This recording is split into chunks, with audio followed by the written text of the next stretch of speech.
Hello friends, welcome to study with Kashi. तो friends, अगर आप भी 20 फरवरी को इंग्लिश का एग्जाम देने वाले हैं तो ये वीडियो आपके लिए बहुत ज्यादा इंपॉर्टेंट होने वाली है, क्योंकि आज की वीडियो में हम लेकर के आए हैं माई मदर एट 66 का सेंट्रल आइडिया, जो कि आपके बोर्ड एग्जाम में डायरेक्टली 4 मार्क्स का पूछा जाता है। और अगर आप इस प्रकार से सेंट्रल आइडिया लिख करके आएंगे तो आपको पूरे 4 में से 4 मार्क्स मिलेंगे। तो चलिए फ्रेंड्स, हम अपनी वीडियो को स्टार्ट करते हैं। तो देखिए, सबसे पहले आपको क्या करना है, सबसे पहले आपको लिखना है the poem my mother at 66 composed by Kamala Das. यानी कि जो माई मदर एट 66 पोएम किसने लिखी थी, वो लिखी थी कमला दास जी ने। तो सबसे पहले आप ये वाली लाइन लिखेंगे कि the poem my mother at 66 composed by Kamala Das. उसके बाद आप यहाँ पर लिखेंगे this poem shows the fear of losing her mother of the poetess. ये पोएम दर्शाती है कि जो पोएटस को अपनी माँ को खोने का जो दर्द हो रहा है उसको ये पोएम दर्शा रही है। Because her mother is very old, क्योंकि जो पोएटस की जो माँ है यानी कि कवित्री की जो माँ है वो बूढ़ी हो चुकी है। It seems that she will die soon, और उन्हें ऐसा प्रतीत हो रहा है कि वो जल्द ही मर जाएंगी, यानी कि मरने वाली है। Poets get scared of this thought, और जो कवित्री है वो इस थॉट से बहुत ज्यादा डरी हुई है कि अब उनकी मम्मी चली जाएंगी।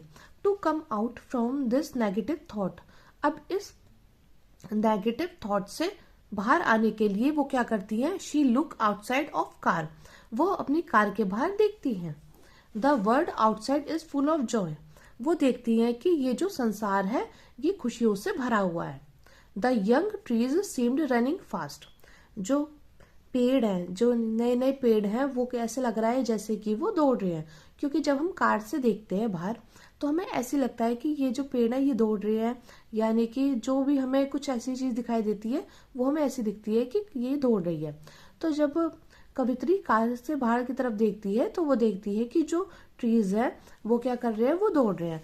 Children looked very happy, children क्या, यानी कि बच्चे बहुत ज्यादा खुश हैं। At the airport they had undergo a security check, वो देखती है कि जो बच्चे हैं वो बहुत ज्यादा खुश है एयरपोर्ट पे जब वो सिक्योरिटी चेक करती है। ठीक है।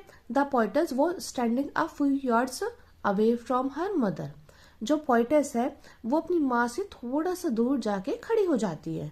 She felt it pain to look at the colourless and pale face of her mother. तो देखिए, द पोएटस वो standing a few yards away from her mother, यानी कि जो पोएटस होती है वो थोड़ा सा दूर जाके अपनी मम्मी से खड़ी हो जाती है। She felted pained to look at the colourless and pale face of her mother, वो अपनी मम्मी की तरफ देखती है और she become very sad but she hides her feelings, वो अपनी मम्मी की तरफ जैसी देखती है तो वो क्या करती है, वो बहुत ज्यादा दुखी हो जाती है, लेकिन वो अपनी फीलिंग्स को छुपाती हैं और and say to her mother see you soon अम्मा, और बोलती हैं अपनी मम्मी से सी यू सून अम्मा, यानी कि फिर मिलेंगे। तो फ्रेंड्स, अगर आप इस प्रकार से माई मदर एट 66 का सेंट्रल आइडिया लिख करके आएंगे तो आपको पूरे 4 में से 4 मार्क्स मिलेंगे। आप चाहे तो इसका स्क्रीनशॉट भी ले सकते हैं। The poem My Mother at 66 composed by Kamla Das. This poem shows the fear of losing her mother of the poetess. Because her mother is very old, it seems that she will die soon. Poetess gets scared of this thought. To come out from this negative thought, she look outside of car. The world outside is full of joy. The young trees seemed running fast. Children look very happy at the airport. They had undergo a security check.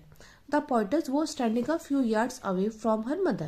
She felt it pain to look at the colorless and pale face of her mother. She became very sad, but she hides her feelings and said to her mother, "See you soon, Amma."